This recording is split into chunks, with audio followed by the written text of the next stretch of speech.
Assalamualaikum warahmatullahi wabarakatuh. Selamat datang di channel Pesugihan Berantai. Puji syukur kita panjatkan kehadirat Tuhan Yang Maha Esa, karena atas rahmat dan karunia-Nya, kita semua masih diberikan kesehatan, kesempatan, serta kebahagiaan, sehingga dapat berkumpul dan mengikuti kegiatan ini dengan baik. Pada kesempatan yang berbahagia ini, saya akan menyampaikan sebuah cerita yang mengandung makna kehidupan, perjuangan, serta pelajaran berharga yang dapat kita ambil bersama. Semoga cerita yang saya sampaikan dapat memberikan inspirasi, menambah wawasan, serta membawa pesan moral bagi kita semua. Baiklah, tanpa berlama-lama lagi, mari kita mulai cerita ini. Namaku Raka, umurku 27 tahun. Aku tinggal di sebuah kota kecil di Jawa Tengah. Hidupku sebenarnya tidak pernah terlalu buruk, tapi juga tidak bisa dibilang enak.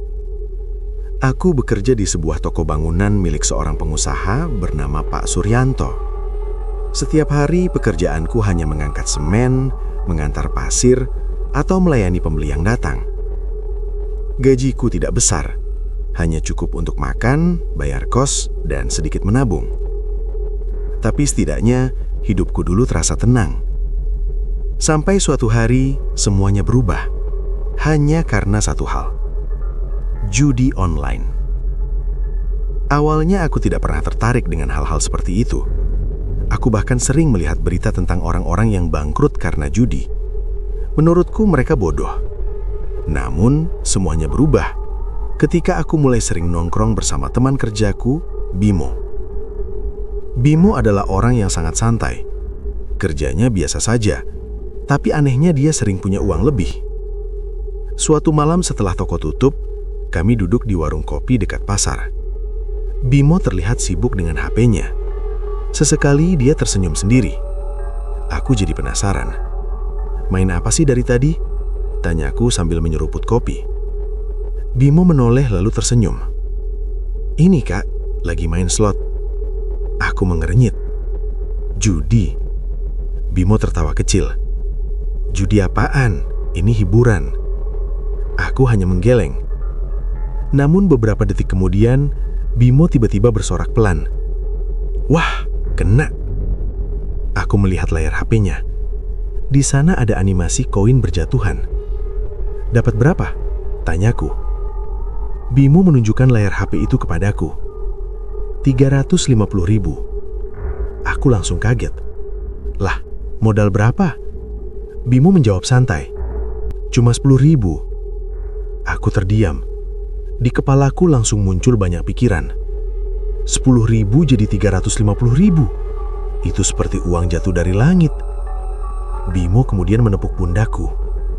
"Makanya coba aja, siapa tahu rezeki."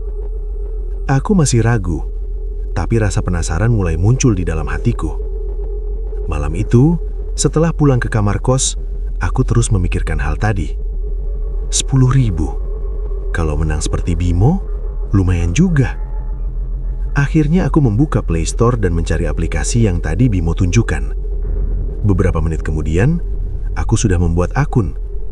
Tanganku sedikit gemetar ketika melakukan deposit pertama. 20.000. Cuma coba-coba, gumamku sendiri.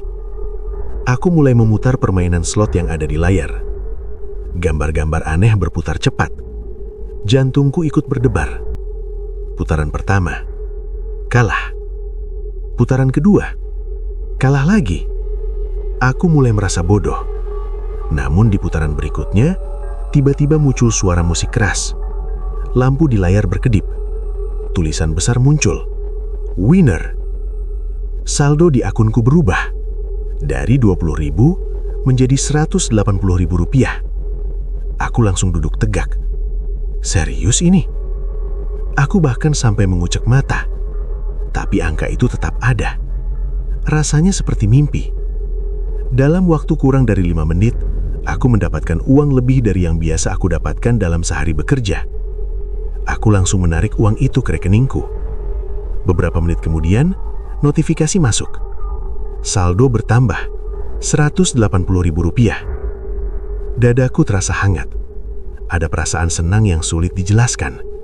seperti menemukan jalan rahasia menuju uang. Malam itu, aku hampir tidak bisa tidur. Pikiranku terus memutar satu hal.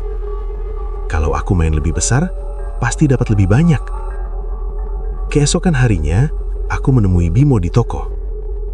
"Aku coba tadi malam," kataku. Bimo langsung tertawa. "Menang?" Aku mengangguk. "Lumayan." Bimo tersenyum lebar. "Kan aku bilang juga apa?" Sejak hari itu, semuanya mulai berubah. Setiap malam aku bermain. Awalnya aku selalu menang kecil. 100.000, 200.000, kadang 300.000. Uang itu terasa sangat mudah didapat. Aku mulai merasa lebih pintar dari orang lain.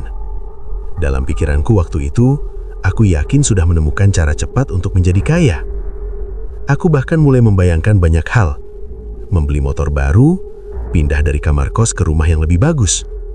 Mungkin suatu hari aku bisa berhenti bekerja di toko bangunan. Namun aku tidak sadar, semua kemenangan kecil itu hanyalah pancingan. Perlahan-lahan, aku mulai meningkatkan jumlah deposit. Dari 20.000 menjadi 50.000, kemudian 100.000, lalu 500.000. Awalnya semuanya masih terasa aman. Kadang menang, kadang kalah. Namun semakin lama, aku semakin sulit berhenti. HP-ku selalu ada di tangan. Saat bekerja, aku sering mencuri waktu untuk bermain. Saat makan, aku bermain. Bahkan sebelum tidur, aku masih memutar slot. Aku seperti sudah kecanduan. Dan yang paling berbahaya, aku mulai merasa kalau aku pasti bisa menang lagi. Padahal kenyataannya, perlahan-lahan uangku mulai habis. Tapi waktu itu aku belum menyadarinya. Aku masih percaya satu hal, bahwa suatu hari aku akan mendapatkan kemenangan besar yang akan mengubah hidupku selamanya. Aku tidak tahu bahwa langkah kecil yang kuambil malam itu akan menyeretku masuk ke dalam kegelapan yang tidak pernah aku bayangkan sebelumnya. Dan semuanya baru saja mulai. Setelah kemenangan kecil yang aku dapatkan dari judi online, hidupku mulai berubah, tapi bukan menjadi lebih baik. Awalnya aku masih merasa semuanya terkendali. Aku hanya bermain ketika ada waktu luang, biasanya malam hari setelah pulang kerja. Aku selalu berpikir, aku bisa berhenti kapan saja. Tapi kenyataannya tidak sesederhana itu. Semakin sering bermain, semakin sulit aku melepaskan diri. Setiap kali melihat layar HP dengan gambar slot yang berputar, jantungku selalu berdebar. Ada rasa penasaran, ada harapan, dan ada keyakinan aneh bahwa putaran berikutnya pasti menang. Padahal hampir setiap malam, aku justru lebih sering kalah. Namun anehnya, ketika kalah, aku tidak merasa ingin berhenti. Aku justru semakin bersemangat untuk mencoba lagi. Kalau tambah sedikit lagi, pasti balik, pikirku. Itulah kalimat yang selalu aku ulang di dalam kepalaku. Beberapa minggu pertama semuanya masih terasa ringan. Kalau kalah, aku masih punya uang gaji. Tapi lama-lama, jumlah uang yang aku keluarkan semakin besar. Deposit 100.000 terasa kecil. Aku mulai memasukkan 500.000 rupiah. Kadang bahkan 1 juta rupiah. Setiap kali kalah, aku merasa kesal. Tapi anehnya, aku tidak bisa berhenti. Justru aku selalu merasa harus mengembalikan uang yang hilang. Disitulah semuanya mulai berantakan. Tabunganku yang selama ini aku kumpulkan perlahan-lahan habis. Uang yang dulu aku simpan untuk membeli motor baru lenyap begitu saja. Aku mulai merasa panik, tapi bukannya berhenti, aku justru semakin sering bermain. Aku yakin suatu hari akan ada kemenangan besar yang bisa menutup semua kerugian. Namun kemenangan itu tidak pernah datang. Sebaliknya, kekalahanku semakin besar. Suatu malam aku duduk di kamar kos sambil menatap layar HP dengan wajah pucat. Saldo di akun judi onlineku menunjukkan angka 0 rupiah. Aku baru saja kehilangan 1 juta rupiah dalam waktu kurang dari 1 jam. Tanganku gemetar. Gila, uangku habis, gumamku pelan. Aku mencoba menenangkan diri. Tenang, besok gajian. Tapi ketika gajian datang, uang itu hanya bertahan beberapa hari. Sebagian untuk makan, sebagian lagi untuk deposit judi. Siklus itu terus berulang. Menang sedikit, kalah banyak. Semakin lama aku semakin tenggelam. Aku mulai meminjam uang dari teman.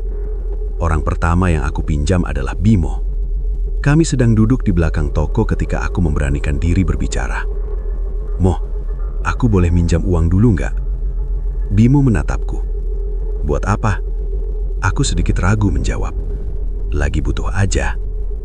Bimo menghela napas. "Awas ya Kak, jangan buat judi." Aku hanya tertawa kecil. "Tenang aja." Padahal sebenarnya aku sudah tahu uang itu akan aku gunakan untuk bermain lagi. Bimo akhirnya meminjamkanku Rp500.000. Uang itu habis dalam satu malam. Aku kalah lagi. Rasanya seperti ditampar kenyataan. Tapi anehnya aku tetap tidak bisa berhenti. Beberapa minggu kemudian aku mulai meminjam dari orang lain. Dari teman kerja, dari saudara, bahkan dari tetangga kos. Alasannya selalu sama. Lagi butuh. Namun semakin lama, orang-orang mulai curiga. Beberapa mulai menolak meminjamkan uang. Disitulah aku mulai mengenal sesuatu yang jauh lebih berbahaya. Pinjaman online. Awalnya aku melihat iklan pinjol di internet. Pinjam uang cepat tanpa jaminan. Aku langsung tertarik. Prosesnya sangat mudah. Hanya perlu KTP dan foto wajah. Beberapa menit kemudian, uang langsung masuk ke rekening. Pertama kali aku meminjam Rp2 juta. Rasanya seperti menemukan solusi. Kalau menang, aku langsung lunasi, pikirku. Tapi yang terjadi justru sebaliknya. Uang itu habis dalam 2 hari. Aku kalah lagi. Ketika waktu pembayaran datang, aku tidak punya uang. Bunga pinjaman mulai bertambah. Telepon dari debt collector mulai berdatangan. HB-ku hampir tidak pernah berhenti berdering. Pesan ancaman mulai masuk setiap hari. "Segera bayar hutang Anda. Data Anda akan kami sebarkan." Aku mulai merasa ketakutan. Namun yang paling parah, aku masih terus bermain judi. Seperti orang yang tenggelam di laut tapi tetap mencoba berenang ke arah yang salah. Dalam waktu 3 bulan, hutangku sudah mencapai hampir Rp30 juta. Aku tidak tahu harus bagaimana lagi. Gajiku bahkan tidak cukup untuk membayar bunga pinjaman. Setiap malam, aku tidak bisa tidur. Aku hanya duduk di kamar kos dengan lampu redup menatap layar HP yang kosong. Pikiranku terasa kacau. Kadang aku menyesal, kadang aku marah pada diri sendiri. Namun di balik semua itu, masih ada satu harapan bodoh yang terus muncul di kepalaku. Bagaimana kalau suatu hari aku mendapatkan nomor yang pasti menang? Nomor yang bisa memberiku uang banyak dalam satu malam. Nomor yang bisa menghapus semua hutangku. Aku tidak tahu dari mana pikiran itu muncul. Tapi sejak saat itu, aku mulai percaya satu hal. Bahwa di luar sana mungkin ada cara rahasia untuk mendapatkan nomor keberuntungan. Dan tanpa aku sadari, pikiran itulah yang nantinya akan menyeretku ke dalam sesuatu yang jauh lebih gelap. Sesuatu yang bahkan tidak pernah aku bayangkan sebelumnya. Karena dalam waktu dekat, aku akan bertemu seseorang yang akan menunjukkan jalan pintas menuju uang. Sebuah jalan penuh kutukan. Dan semuanya akan bermula dari satu pertemuan yang tidak pernah aku rencanakan. Hari-hariku semakin terasa berat. Setiap pagi, aku tetap pergi bekerja di toko bangunan seperti biasa. Tapi pikiranku tidak pernah benar-benar ada di sana. Tanganku memang mengangkat semen, menyusun bata, dan melayani pembeli. Tapi kepalaku terus dipenuhi oleh satu hal yang sama. Hutang. Telepon dari pinjaman online semakin sering datang. Kadang pagi, kadang siang, bahkan kadang tengah malam. Mereka tidak pernah lelah menagih. Suara di ujung telepon selalu terdengar dingin dan menekan. "Saudara Raka, kapan Anda melunasi pinjaman Anda? Jika tidak dibayar hari ini, data Anda akan kami sebarkan." Ancaman itu membuatku semakin gelisah. Setiap kali HP berdering, jantungku langsung berdegut kencang. Aku bahkan sering mematikan ponsel hanya agar bisa sedikit tenang. Namun ketenangan itu tidak pernah benar-benar datang. Hutangku sudah terlalu besar.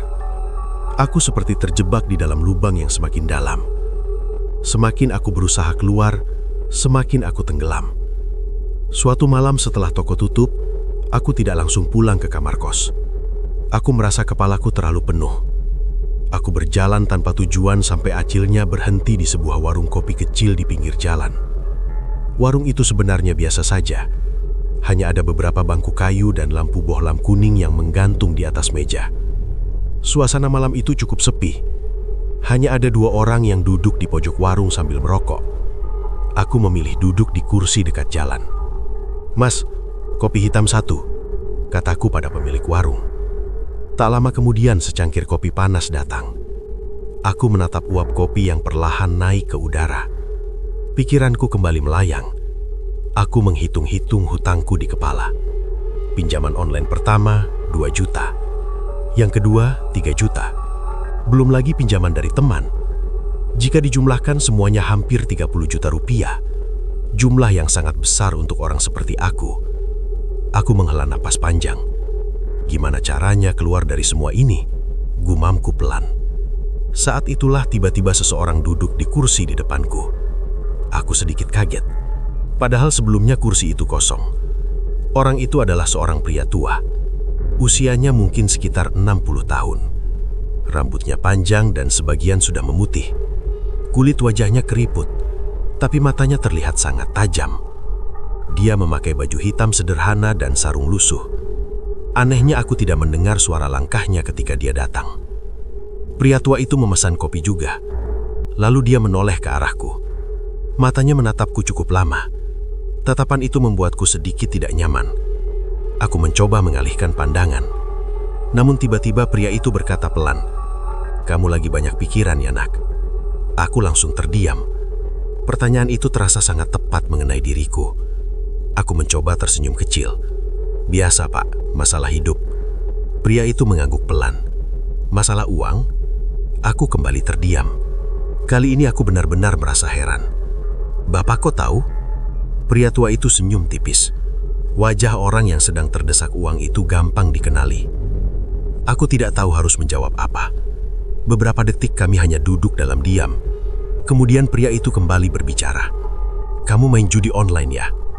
Jantungku langsung berdetak keras. Aku menatapnya dengan kaget. "Bapak tahu dari mana?" Pria itu tertawa kecil. "Banyak anak muda sekarang begitu." Dia menyeruput kopinya pelan. Awalnya menang sedikit, lalu kalah banyak. Aku merasa seperti sedang membaca kisah hidupku sendiri. Entah kenapa aku jadi ingin bercerita. Aku mulai menceritakan semuanya. Tentang judi online, tentang hutangku yang semakin besar, tentang telepon dari penagih hutang yang tidak pernah berhenti. Pria tua itu hanya mendengarkan dengan tenang. Sesekali dia mengangguk. Setelah aku selesai bercerita, dia menatapku lagi. "Kalau kamu terus seperti ini, hidupmu akan hancur." Aku menghela napas. "Aku juga tahu, Pak. Tapi aku sudah terlanjur masuk terlalu dalam." Pria itu menatapku dengan tatapan aneh, seperti sedang memikirkan sesuatu. Lalu dia berkata dengan suara pelan, "Kalau kamu benar-benar ingin keluar dari masalah uang, sebenarnya ada jalan." Aku langsung tertarik. "Jalan apa?" Pria tua itu tidak langsung menjawab. Dia menoleh ke kanan dan ke kiri seolah memastikan tidak ada yang mendengar. Lalu dia mendekat sedikit ke arahku. Cara mendapatkan uang dengan cepat. Jantungku mulai berdebar. Bagaimana caranya? Pria itu menatapku lurus-lurus. Matanya terlihat sangat serius. Meminta nomor togel dari dunia lain. Aku langsung merinding. Beberapa detik aku hanya menatapnya tanpa bicara. Aku tidak tahu apakah dia sedang bercanda atau serius. Namun wajahnya terlihat sangat tenang. "Bapak maksudnya apa?" tanyaku pelan. Dia senyum tipis. Di dunia ini ada banyak hal yang tidak bisa dijelaskan dengan logika. Kemudian dia berkata sesuatu yang membuat bulu kudukku berdiri. "Kalau kamu benar-benar berani, kamu bisa mendapatkan nomor yang pasti tembus." Aku menelan ludah. Benarkah itu? Pria tua itu mengangguk pelan. "Tapi ada syaratnya." Aku langsung bertanya, "Syarat apa?" Pria itu menatapku lama sekali. Tatapannya terasa berat, seolah-olah dia sedang menilai diriku. Kemudian dia berkata pelan, "Syaratnya adalah kamu harus siap membayar harganya." Aku mengernyit. "Harga?" Pria itu tidak langsung menjawab. Dia hanya senyum tipis sambil berdiri dari kursinya. Lalu sebelum pergi, dia berkata satu kalimat yang terus terngiang di kepalaku. "Kalau kamu benar-benar ingin kaya, temui aku besok malam di jalan menuju hutan Kaliwungu." Dia kemudian berjalan pergi meninggalkan warung kopi itu. Aku hanya duduk terpaku di kursi. Kata-katanya terus berputar di pikiranku. Nomor togel yang pasti tembus. Jika itu benar, semua hutangku bisa langsung lunas. Hidupku bisa berubah dalam satu malam. Namun di sisi lain, ada sesuatu dalam diriku yang merasa takut. Karena jauh di dalam hati, aku merasa pria tua itu bukan orang biasa. Dan tanpa aku sadari, pertemuan malam itu adalah awal dari sesuatu yang jauh lebih gelap. Sesuatu yang nantinya akan menyeretku masuk ke dalam dunia penuh kutukan. Sejak pertemuanku dengan pria tua di warung kopi malam itu, pikiranku tidak pernah tenang. Kata-katanya terus terngiang di kepalaku. Nomor togel yang pasti tembus. Kalimat itu seperti racun yang perlahan menyebar di dalam pikiranku. Sepanjang hari saat bekerja di toko bangunan, aku hampir tidak fokus. Aku salah menghitung barang, salah mengambil pesanan. Bahkan Pak Suryanto sampai menegurku. "Raka, kamu kenapa dari tadi melamun terus?" Aku hanya menjawab singkat, "Maaf Pak, lagi kurang enak badan." Padahal sebenarnya bukan badanku yang sakit, yang kacau adalah pikiranku. Di satu sisi aku merasa takut, tapi di sisi lain aku juga merasa sangat tergoda. Jika apa yang dikatakan pria tua itu benar, maka semua hutangku bisa selesai dalam satu malam. Aku bisa terbebas dari pinjaman online. Aku tidak perlu lagi hidup dalam ketakutan. Semakin lama aku memikirkannya, semakin kuat godaan itu datang. Sampai akhirnya malam tiba. Aku duduk sendirian di kamar kos sambil menatap jam dinding. Jarumnya menunjukkan pukul 21.30 malam. Di kepalaku hanya ada dua pilihan, mengabaikan semuanya atau datang menemui pria tua itu. Beberapa menit aku duduk dalam kebingungan, namun akhirnya aku berdiri. Aku cuma mau lihat saja, gumamku mencoba menenangkan diri. Aku mengambil jaket dan keluar dari kamar kos. Udara malam terasa dingin. Jalanan kota kecil itu sudah mulai sepi. Lampu-lampu jalan menerangi aspal yang hampir kosong. Aku mengendarai motor perlahan menuju tempat yang disebutkan pria tua itu. Jalan menuju hutan Kaliwungu. Tempat itu sebenarnya cukup jauh dari pusat kota. Semakin aku mendekat, suasana jalan semakin sepi. Rumah-rumah penduduk mulai jarang terlihat. Yang ada hanya pepohonan tinggi di kanan kiri jalan. Angin malam bertiup pelan membuat daun-daun bergesekan. Suasana terasa semakin sunyi. Akhirnya aku sampai di sebuah jalan tanah kecil yang masuk ke arah hutan. Jantungku mulai berdetak lebih cepat. Aku mematikan mesin motor dan turun. Di kejauhan aku melihat sebuah lampu redup, seperti cahaya lampu minyak.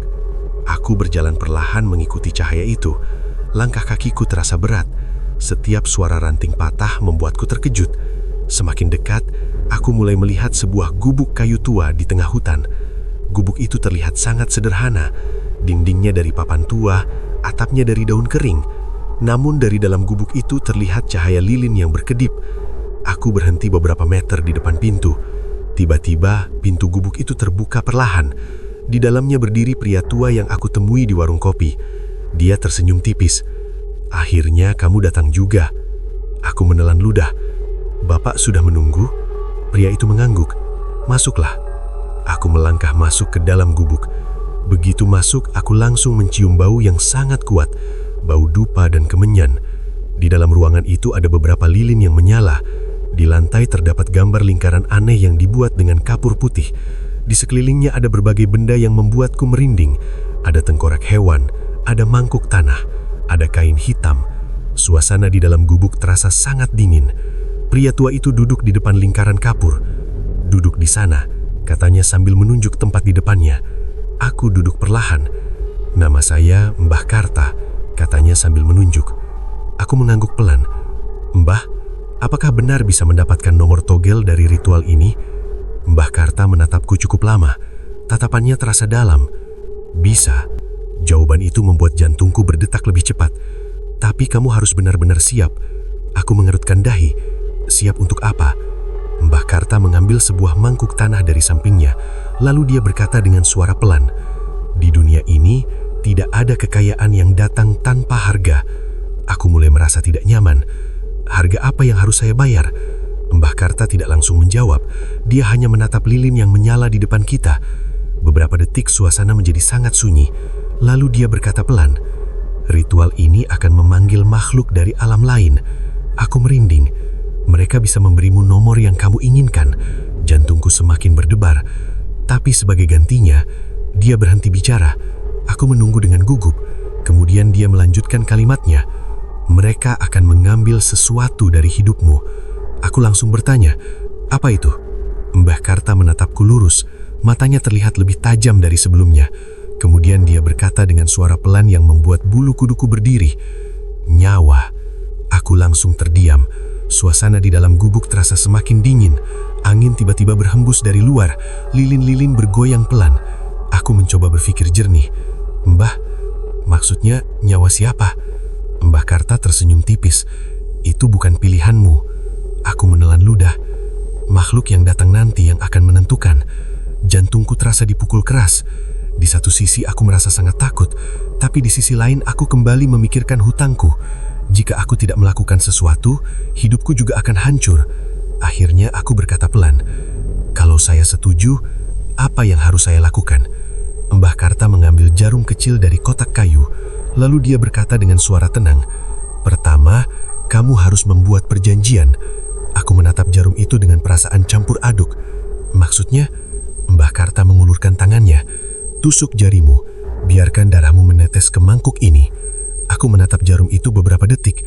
Di kepalaku hanya ada satu pikiran. Ini mungkin satu-satunya jalan keluar. Tanganku mulai gemetar ketika mengambil jarum itu. Aku menarik napas panjang. Lalu perlahan aku menusukkan jarum itu ke ujung jariku. Rasa perih langsung terasa. Darah merah mulai keluar.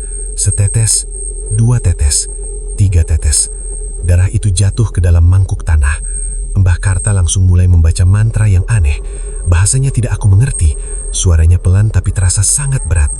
Angin di dalam gubuk tiba-tiba berputar. Lilin-lilin bergoyang semakin kuat. Udara menjadi sangat dingin. Aku mulai merasa merinding. Tiba-tiba dari luar gubuk terdengar suara aneh, seperti suara perempuan menangis di tengah hutan.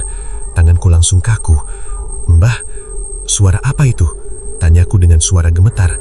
Namun Mbah Karta tidak menjawab. Dia terus membaca mantra. Suara tangisan itu semakin jelas, semakin dekat. Dan pada saat itu, aku mulai menyadari satu hal yang membuat tubuhku membeku.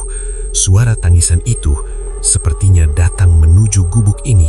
Suara tangisan perempuan itu semakin jelas terdengar dari luar gubuk. Awalnya, hanya seperti suara angin yang berdesir di antara pepohonan. Tapi lama-kelamaan, suara itu berubah menjadi tangisan yang benar-benar nyata. Tangisan yang panjang, lirih, dan penuh kesedihan. Bulu kuduku langsung berdiri. Tubuhku terasa kaku. "Mbah, suara itu apa?" Tanyaku dengan suara gemetar. Namun Mbah Karta tidak menjawab. Dia masih duduk bersila di depan lingkaran kapur sambil membaca mantra dengan suara pelan. Mantranya terdengar semakin cepat, semakin berat. Udara di dalam gubuk tiba-tiba berubah sangat dingin, seperti ada angin dari tempat yang tidak terlihat. Lilin-lilin yang menyala di sekeliling ruangan mulai bergoyang keras. Bayangan di dinding bergerak-gerak aneh seperti makhluk hidup. Aku menelan ludah dengan susah payah. Tanganku mulai berkeringat. Aku ingin berdiri dan keluar dari gubuk itu. Namun entah kenapa tubuhku terasa berat. Seolah-olah kakiku tidak bisa bergerak. Tangisan perempuan itu sekarang terdengar tepat di luar pintu gubuk. Suaranya sangat jelas, seperti seseorang yang sedang menangis sambil menahan rasa sakit yang luar biasa.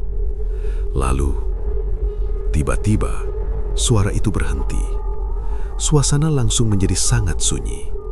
Tidak ada suara angin, tidak ada suara jangkrik, Tidak ada suara apapun. Kesunyian itu justru terasa jauh lebih menakutkan. Jantungku berdetak keras di dadaku. Lalu tanpa peringatan, pintu gubuk itu terbuka sendiri. Krak! Suara kayu tua berderit pelan. Angin dingin langsung masuk ke dalam ruangan. Lilin-lilin hampir padam.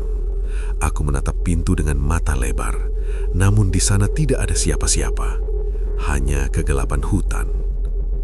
Tiba-tiba Mbah Karta berhenti membaca mantra. Dia menatap ke arah pintu. Kemudian dengan suara pelan dia berkata, "Dia sudah datang." Tubuhku langsung merinding. "Apa maksud Mbah?" Tanyaku dengan suara pelan. Namun Mbah Karta tidak menjawab. Dia hanya menunjuk ke arah lingkaran kapur di lantai. "Jangan keluar dari lingkaran itu, apapun yang terjadi." Aku mengangguk cepat. Tanganku semakin gemetar. Tiba-tiba udara di dalam gubuk terasa semakin berat, seperti ada sesuatu yang masuk. Namun aku tidak melihat apapun. Lalu perlahan, aku mulai mendengar suara langkah kaki. Langkah itu pelan, seret, seret. Seperti seseorang yang berjalan dengan kaki yang terluka. Langkah itu masuk ke dalam gubuk.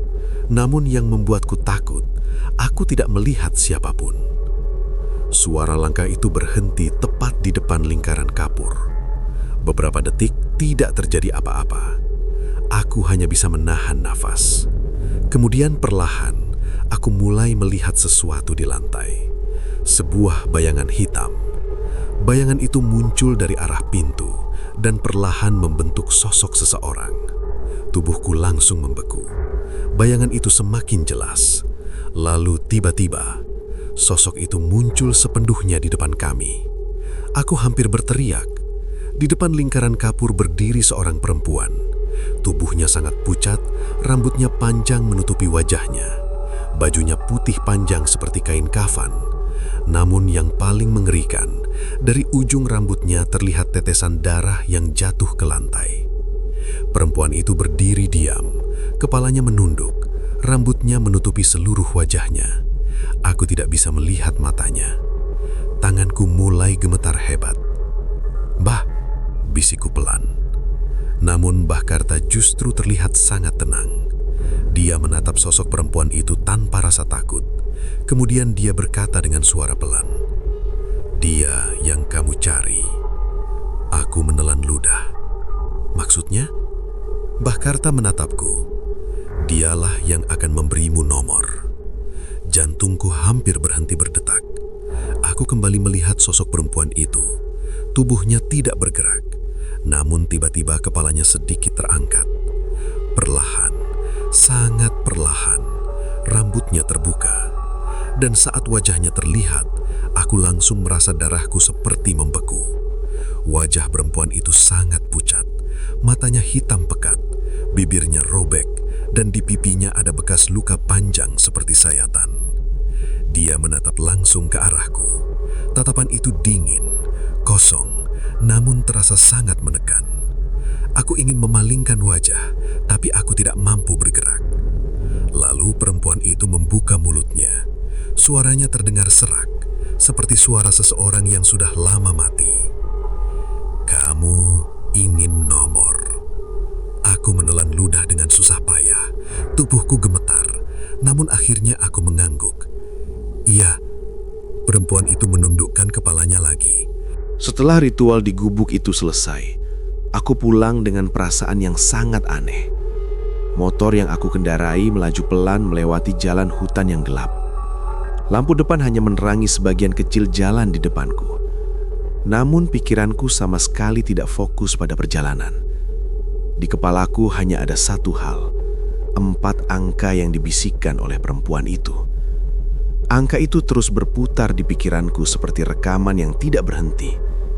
Sesekali aku mencoba meyakinkan diriku sendiri. Ini pasti cuma kebetulan, tidak mungkin benar-benar tembus. Namun semakin aku mencoba melupakannya, semakin jelas angka itu muncul di dalam kepalaku. Aku akhirnya sampai di kamar kos sekitar pukul 1 malam. Kamar itu kecil dan sederhana. Hanya ada tempat tidur, lemari plastik, dan meja kecil dengan lampu redup. Biasanya kamar itu terasa biasa saja. Namun malam itu, entah kenapa suasananya terasa berbeda. Lebih sunyi, lebih dingin. Aku mencoba menenangkan diri. Mungkin cuma perasaan saja, gumamku. Aku lalu mengambil HP dari saku jaket. Tanganku sedikit gemetar ketika membuka aplikasi togel online yang biasa aku gunakan. Mataku langsung melihat kolom angka. Aku menatapnya cukup lama. Lalu perlahan aku mulai mengetik angka itu. 3, 7, 2, 9. Setelah selesai, aku terdiam beberapa detik. Jantungku berdetak sangat cepat. Ini cuma percobaan, kataku pelan. Aku memasang taruhan kecil saja, hanya Rp50.000. Setelah itu, aku langsung menutup aplikasi. Aku mencoba tidur tapi mataku sama sekali tidak bisa terpejam. Bayangan perempuan di gubuk itu terus muncul di pikiranku. Wajahnya yang pucat, matanya yang hitam pekat, dan suara seraknya ketika menyebut angka itu. Aku akhirnya tertidur juga, tapi tidurku tidak nyenyak. Sepanjang malam aku bermimpi aneh. Dalam mimpiku aku berada di dalam hutan yang gelap. Di kejauhan, aku melihat sosok perempuan berdiri di antara pepohonan. Dia tidak bergerak, hanya berdiri menatap ke arahku. Kemudian perlahan dia mulai berjalan mendekat. Langkahnya pelan, rambut panjangnya menutupi wajahnya. Aku ingin lari, namun kakiku seperti tidak bisa bergerak. Perempuan itu semakin dekat, sampai akhirnya dia berdiri tepat di depan wajahku. Lalu dia berbisik pelan di telingaku, "Nomor itu milikmu." Aku langsung terbangun dengan nafas terengah-engah. Tubuhku basah oleh keringat. Aku melihat jam di HP, pukul 5.30 pagi. Aku mencoba menenangkan diri. Itu cuma mimpi. Aku bangkit dari tempat tidur lalu pergi mandi. Namun sepanjang pagi pikiranku tetap gelisah. Setelah mandi, aku membuka HP lagi. Tiba-tiba mataku langsung membelalak. Ada notifikasi dari aplikasi togel. Hasil keluar. Tanganku langsung gemetar. Aku membuka aplikasi itu dengan cepat. Mataku langsung tertuju pada angka yang tertera di layar. Dan saat melihatnya, jantungku seperti berhenti berdetak. Angka yang keluar adalah 3729. Aku menatap layar HP itu dengan mata lebar. Beberapa detik aku bahkan tidak bisa bernafas. Tidak mungkin. Aku mengucek mataku. Namun angka itu tetap sama. Angka yang sama persis dengan yang dibisikkan oleh perempuan di gubuk itu. Tanganku langsung gemetar hebat. Aku melihat saldo di akunku. Jumlahnya berubah drastis. Dari puluhan ribu menjadi lebih dari 50 juta rupiah. Aku hampir tidak percaya. Uang sebanyak itu belum pernah aku miliki sebelumnya. Tubuhku terasa lemas. Aku duduk di tepi tempat tidur sambil menatap layar HP. Perasaanku campur aduk. Senang, kaget, tapi juga takut. Namun perasaan takut itu perlahan kalah oleh rasa bahagia. Aku langsung tertawa sendiri. Berhasil. Semua hutangku bisa lunas. Pinjaman online bisa aku bayar. Aku tidak perlu lagi hidup dalam ketakutan. Hari itu, aku bahkan tidak masuk kerja. Aku pergi ke ATM untuk menarik sebagian uangku. Melihat saldo puluhan juta di layar ATM membuatku hampir tidak percaya. Aku merasa seperti orang yang baru saja menemukan harta karun. Namun di balik semua kebahagiaan itu, aku tidak menyadari satu hal, bahwa kemenangan itu hanyalah awal dari sesuatu yang jauh lebih mengerikan. Malamnya, setelah seharian mengurus pembayaran hutang, aku akhirnya kembali ke kamar kos. Tubuhku terasa sangat lelah. Aku menjatuhkan diri ke tempat tidur. Lampu kamar sudah aku matikan. Ruangan hanya diterangi lampu jalan dari luar jendela. Aku hampir tertidur ketika tiba-tiba aku merasa ada sesuatu yang aneh. Udara di kamar terasa lebih dingin dari biasanya. Aku membuka mata perlahan. Awalnya aku tidak melihat apa-apa. Namun beberapa detik kemudian, mataku tertuju ke sudut kamar. Di sana ada sesuatu yang berdiri. Sosok itu tinggi, diam, tidak bergerak. Aku mencoba fokus melihatnya, dan ketika mataku mulai terbiasa dengan gelap, jantungku langsung berdetak keras. Di sudut kamar, berdiri perempuan yang sama dari gubuk itu. Rambutnya panjang menutupi wajah, tubuhnya pucat, bajunya putih panjang. Dia hanya berdiri di sana, diam, menatap ke arah tempat tidurku. Aku tidak bisa bergerak, tubuhku terasa kaku. Perempuan itu tidak mendekat, dia hanya berdiri dan terus menatapku. Beberapa detik kemudian, dia perlahan mengangkat kepalanya. Lalu terdengar suara bisikan pelan di dalam kamar, suara yang sama seperti di hutan. Perjanjian sudah dimulai. Tubuhku langsung gemetar hebat. Aku baru menyadari sesuatu yang membuat dadaku terasa dingin. Makhluk itu tidak pergi. Dia mengikutiku pulang. Dan mungkin dia tidak akan pernah benar-benar meninggalkanku lagi. Sejak malam ketika aku melihat sosok perempuan itu di sudut kamar, hidupku tidak pernah benar-benar terasa normal lagi. Namun anehnya, rasa takut yang kurasakan perlahan kalah oleh satu hal yang jauh lebih kuat. Uang. Uang yang datang dengan sangat mudah.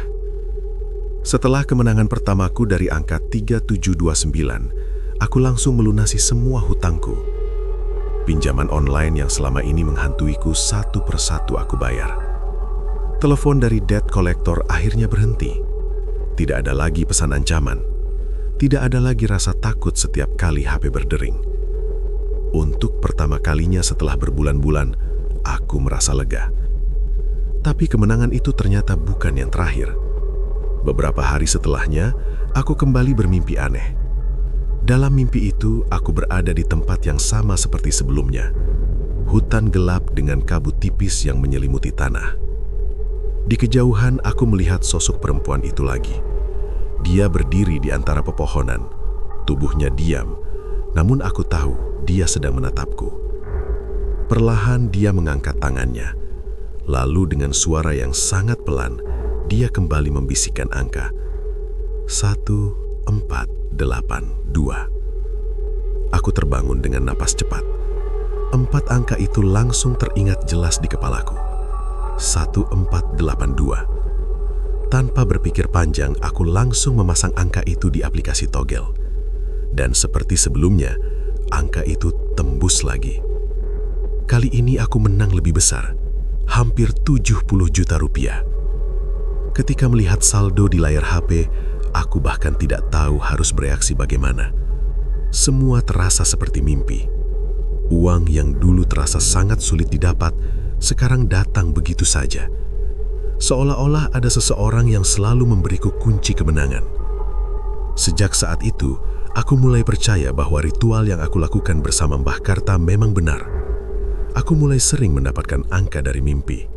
Kadang lewat bisikan, kadang lewat bayangan aneh yang muncul di kepalaku. Dan hampir semuanya selalu tembus. Dalam waktu 2 bulan, hidupku berubah drastis. Aku tidak lagi bekerja di toko bangunan. Aku mengundurkan diri dari pekerjaan itu. Pak Suryanto bahkan terlihat sangat heran. "Raka, kamu yakin mau berhenti kerja?" Aku hanya tersenyum. "Iya, Pak. Saya mau coba usaha sendiri." Padahal sebenarnya aku sudah memiliki uang lebih dari cukup. Aku membeli motor baru yang jauh lebih bagus dari sebelumnya. Aku juga pindah dari kamar kos kecil ke rumah kontrakan yang lebih nyaman. Orang-orang di sekitarku mulai heran dengan perubahan hidupku. Teman-teman lama mulai bertanya, "Raka, kok tiba-tiba kaya? Kerja apa sekarang?" Aku selalu memberikan jawaban yang sama, usaha kecil-kecilan. Namun sebenarnya, aku tahu kekayaan ini datang dari sesuatu yang tidak wajar. Dan setiap malam aku selalu diingatkan akan hal itu, karena sosok perempuan itu tidak pernah benar-benar pergi. Dia selalu muncul, kadang di sudut kamar, kadang di depan pintu, kadang hanya berupa bayangan di cermin. Dia tidak pernah menyerangku, tidak pernah berbicara banyak. Dia hanya berdiri diam, menatapku dengan mata hitamnya yang kosong. Awalnya setiap kali melihatnya aku selalu ketakutan. Tubuhku langsung kaku, napas terasa sesak. Namun lama-kelamaan aku mulai terbiasa. Aku bahkan mulai menganggapnya seperti bagian dari hidupku. Selama dia terus memberiku angka, aku tidak terlalu peduli dengan keberadaannya. Namun ada satu hal yang mulai terasa aneh. Beberapa minggu setelah kemenangan keduaku, aku mendapat kabar buruk. Teman lamaku, Bimo, tiba-tiba meninggal. Aku sangat terkejut ketika mendengar berita itu. Padahal beberapa hari sebelumnya kami masih sempat bertemu. Menurut orang-orang, Bimo meninggal karena serangan jantung mendadak. Padahal usianya masih muda, hanya 28 tahun. Aku datang ke rumah duka dengan perasaan tidak enak. Melihat tubuh Bimo yang sudah terbujur kaku membuat hatiku terasa berat. Namun entah kenapa di dalam pikiranku muncul sesuatu yang membuatku merinding. Hari ketika Bimo meninggal adalah hari yang sama ketika aku menang togel besar untuk kedua kalinya. Aku mencoba mengusir pikiran itu. Tidak mungkin ada hubungannya, kataku dalam hati. Namun beberapa minggu kemudian kejadian aneh kembali terjadi. Kali ini sepupuku sendiri mengalami kecelakaan motor yang sangat parah. Dia meninggal di tempat. Berita itu membuatku semakin gelisah. Karena sekali lagi, hari itu adalah hari ketika aku kembali mendapatkan kemenangan besar dari nomor yang diberikan dalam mimpiku. 3 kali kemenangan dan 3 kematian. Aku mulai merasa ada sesuatu yang tidak beres. Malam itu aku duduk sendirian di ruang tamu rumah kontrakanku. Lampu redup menyinari ruangan yang sunyi. Pikiranku terasa kacau. Jangan-jangan kalimat itu muncul di kepalaku, namun aku tidak berani menyelesaikannya. Tiba-tiba udara di dalam rumah terasa sangat dingin. Aku langsung menoleh ke arah lorong kamar, dan seperti yang sudah aku duga, dia ada di sana. Sosok perempuan itu berdiri di ujung lorong. Tubuhnya diam, rambut panjangnya menutupi wajah. Aku menatapnya dengan jantung berdebar.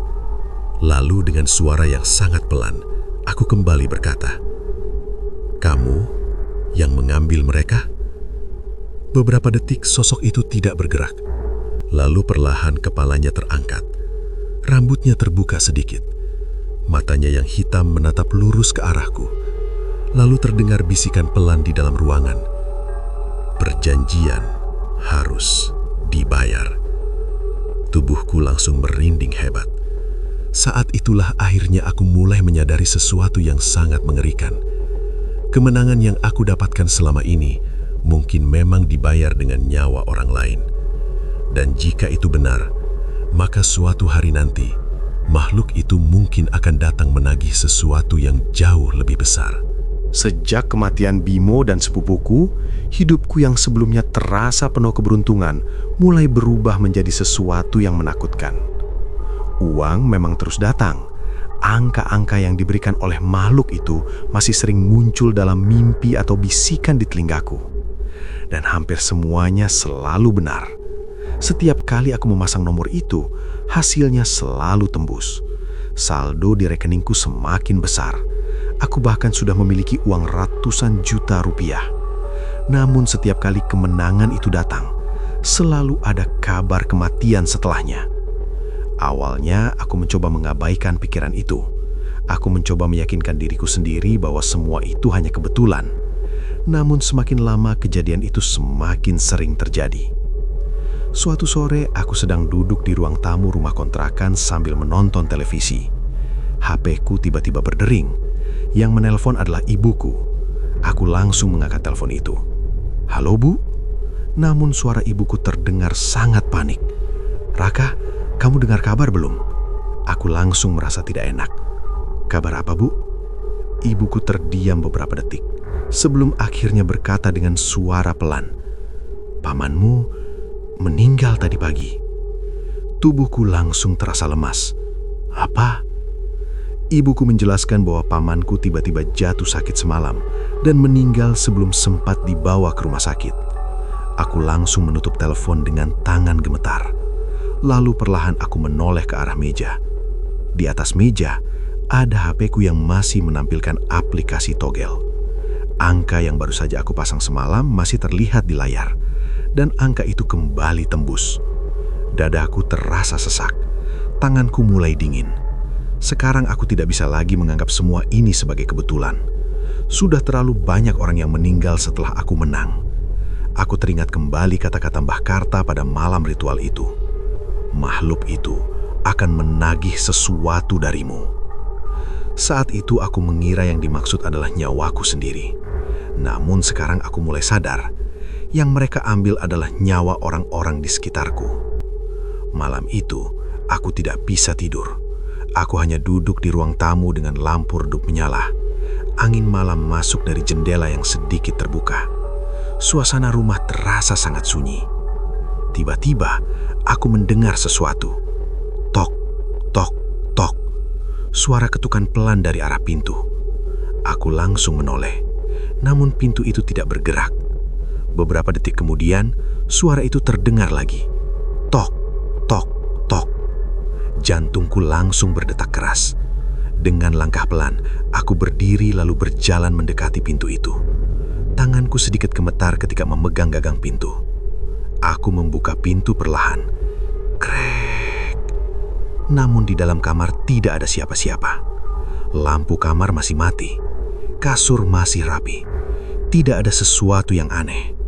Aku menghela nafas panjang. Mungkin cuma suara kayu. Gumamku mencoba menenangkan diri.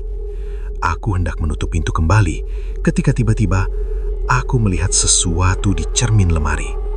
Refleksi di cermin itu membuat tubuhku langsung membeku. Di belakangku berdiri sosok perempuan itu. Aku langsung menoleh cepat, namun di belakangku tidak ada siapa-siapa. Tubuhku mulai gemetar. Perlahan aku kembali melihat ke arah cermin, dan kali ini aku melihatnya lebih jelas. Dia benar-benar berdiri di belakangku. Rambut panjangnya menutupi wajah. Bajunya putih kotor seperti kain kafan. Dan dari ujung rambutnya terlihat tetesan air yang jatuh ke lantai. Aku merasa nafasku menjadi sangat berat. Perempuan itu perlahan mengangkat kepalanya. Matanya yang hitam pekat menatap lurus ke arahku lewat cermin. Lalu bibirnya bergerak. Suara bisikan pelan terdengar di telingaku. Perjanjian belum selesai. Aku langsung mundur beberapa langkah. Apalagi yang kamu mau? Teriakku dengan suara gemetar. Namun sosok itu hanya menatapku. Lalu perlahan dia mengangkat tangannya. Tangannya menunjuk ke arahku. Kemudian dia berkata dengan suara yang sangat pelan, "Masih banyak." Tubuhku langsung merinding hebat. Apa maksudmu? Namun sebelum aku sempat mengatakan apa-apa lagi, lampu kamar tiba-tiba berkedip. Ketika lampu kembali normal, sosok perempuan itu sudah menghilang. Aku langsung jatuh terduduk di lantai. Keringat dingin membasahi tubuhku. Sekarang aku benar-benar merasa ketakutan. Aku tidak peduli lagi dengan uang. Aku hanya ingin semua ini berhenti. Saat itulah aku teringat satu orang, Mbah Karta. Dia yang memulai semua ini. Mungkin hanya dia juga yang tahu cara menghentikannya. Tanpa berpikir panjang, aku mengambil jaket dan kunci motor. Jam sudah menunjukkan hampir pukul 11 malam, namun aku tidak peduli. Aku harus menemui Mbah Karta malam ini juga. Aku menyalakan motor, lalu melaju menuju jalan menuju hutan Kaliwungu. Angin malam terasa sangat dingin. Jalanan terlihat sepi dan gelap. Semakin dekat ke hutan, suasana terasa semakin mencekam. Akhirnya aku sampai di tempat yang sama seperti saat pertama kali datang. Namun kali ini ada sesuatu yang terasa berbeda. Gubuk kayu itu masih berdiri di tempat yang sama. Namun, tidak ada cahaya lilin di dalamnya. Semuanya terlihat gelap dan sunyi. Aku turun dari motor dengan perasaan tidak enak. Langkah kakiku terasa berat ketika mendekati gubuk itu. Lalu aku berdiri tepat di depan pintunya. Aku mengetuk pelan. Mbah Karta?" Tidak ada jawaban. Aku mengetuk lagi, lebih keras. "Mbah, saya Raka." Tetap tidak ada suara. Dengan tangan gemetar, aku mendorong pintu gubuk itu perlahan. Pintu kayu tua itu terbuka dengan suara berderik. Dan saat aku melihat ke dalam, tubuhku langsung membeku. Karena di dalam gubuk itu, aku melihat sesuatu yang sangat mengerikan. Pintu gubuk itu terbuka perlahan dengan suara berderit panjang. Udara dingin langsung keluar dari dalam ruangan. Aku berdiri di depan pintu dengan jantung yang berdetak sangat keras. Tanganku masih memegang gagang pintu yang terasa dingin. Perlahan aku melangkah masuk. Namun begitu mataku melihat ke dalam, tubuhku langsung membeku. Di tengah ruangan itu, aku melihat seseorang terbaring di lantai. Cahaya bulan yang masuk dari celah dinding membuat bayangan di dalam gubuk terlihat samar.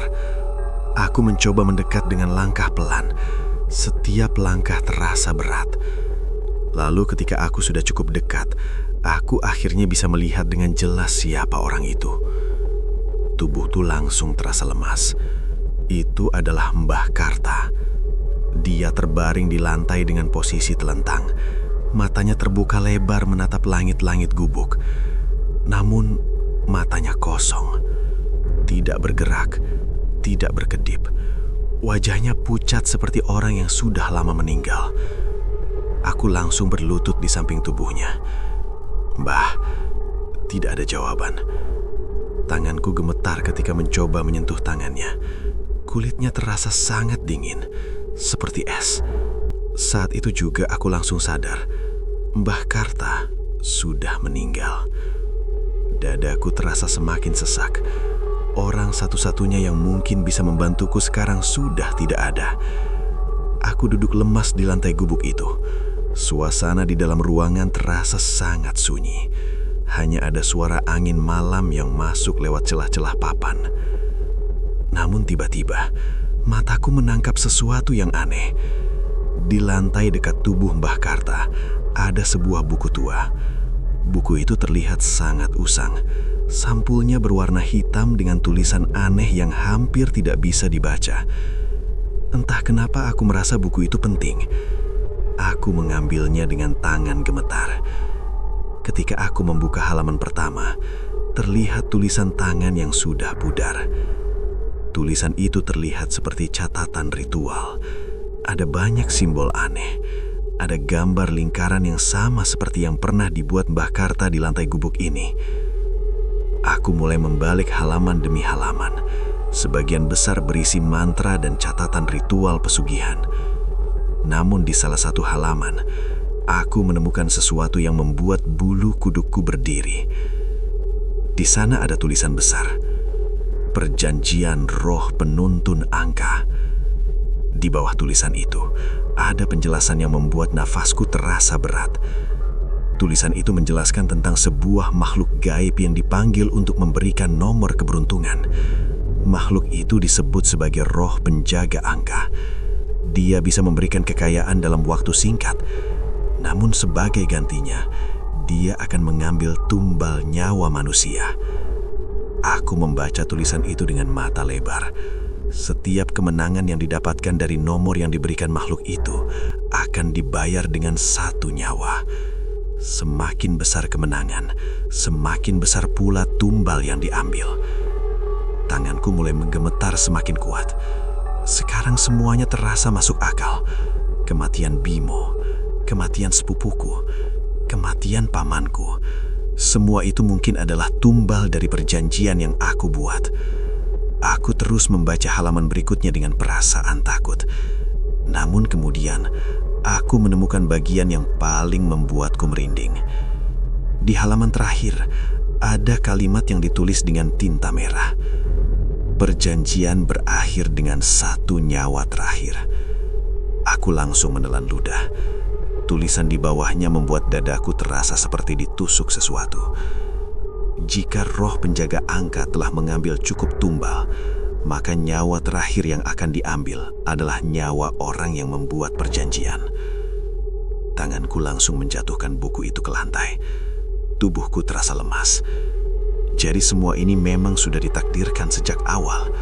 Semua orang yang meninggal hanyalah bagian dari proses.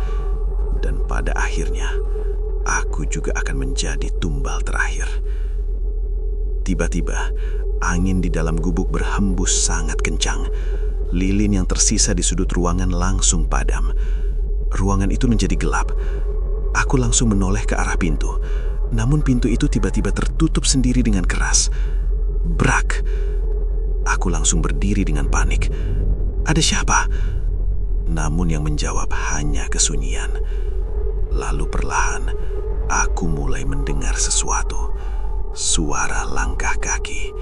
Seret, seret. Suara itu datang dari sudut gubuk yang gelap. Jantungku berdetak semakin keras.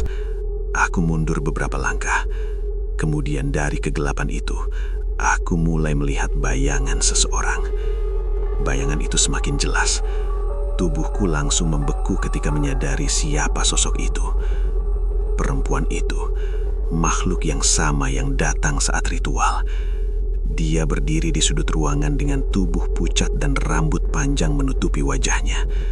Bajunya yang putih terlihat kotor, seperti kain yang sudah lama terkubur. Dia perlahan berjalan mendekat. Langkahnya pelan. Seret, seret. Aku mundur sampai punggungku menabrak dinding gubuk. Aku tidak punya jalan keluar. Perempuan itu berhenti beberapa langkah di depanku. Lalu perlahan, dia mengangkat kepalanya. Rambut panjangnya terbuka sedikit. Matanya yang hitam menatap lurus ke arahku. Aku bisa melihat senyum tipis di bibirnya yang pucat. Kemudian, dengan suara serak, dia berkata, "Perjanjian hampir selesai." Tubuhku langsung gemetar. Aku tidak mau lagi teriakku. Aku tidak butuh uang itu lagi. Namun perempuan itu tidak berhenti tersenyum. Dia hanya menatapku dengan mata kosong. Kemudian dia berkata pelan, "Sudah terlambat." Udara di dalam gubuk tiba-tiba menjadi sangat dingin.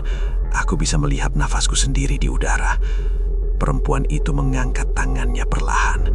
Tangannya menunjuk tepat ke arah dadaku. Lalu dengan suara yang hampir seperti bisikan, dia berkata, "Sebentar lagi, giliranmu." Tubuhku langsung merinding hebat. Saat itu aku sadar satu hal yang sangat menakutkan. Kutukan ini sudah mencapai tahap terakhir. Dan mungkin aku tidak punya banyak waktu lagi. Udara di dalam gubuk itu terasa semakin dingin. Aku berdiri terpaku di sudut ruangan dengan tubuh gemetar. Di depanku, sosok perempuan itu masih berdiri diam. Matanya yang hitam menatap lurus ke arahku. Tatapan itu terasa sangat menekan, seolah-olah menembus sampai ke dalam pikiranku. Aku mundur beberapa langkah sampai punggungku menabrak dinding kayu gubuk. Tidak ada jalan keluar. Pintu tertutup rapat. Jendela hanya berupa celah kecil yang tidak mungkin dilewati. Perempuan itu perlahan melangkah mendekat. Langkahnya pelan. Seret, seret. Suara gesekan kakinya di lantai kayu membuat bulu kuduku berdiri. "Aku tidak mau lagi," teriakku dengan suara gemetar. "Aku tidak butuh uang itu." Namun makhluk itu hanya menatapku tanpa ekspresi. Lalu dengan suara yang sangat pelan dia berkata, "Perjanjian sudah dibuat." Aku menelan ludah dengan susah payah. "Aku bisa mengembalikan semuanya," kataku cepat. "Uangnya, semua uang itu akan aku buang." Perempuan itu tetap tidak bergerak. Kemudian perlahan dia menggelengkan kepalanya. Gerakannya sangat lambat, seolah-olah setiap gerakan membutuhkan tenaga besar. Tidak bisa. Suaranya terdengar seperti bisikan yang datang dari dalam tanah. Aku merasa nafasku semakin berat. Pikiranku mulai kacau. Aku tidak tahu harus melakukan apa. Saat itulah aku teringat sesuatu. Buku tua milik Mbah Karta. Aku langsung melihat ke lantai. Buku itu masih tergeletak di dekat tubuh Mbah Karta. Dengan cepat aku meraihnya. Tanganku gemetar ketika membuka halaman terakhir. Aku berharap ada cara untuk menghentikan semuanya. Mataku membaca tulisan di halaman itu dengan cepat. Namun semakin aku membaca, semakin lemah tubuhku terasa. Di bagian bawah halaman itu tertulis kalimat yang sangat jelas.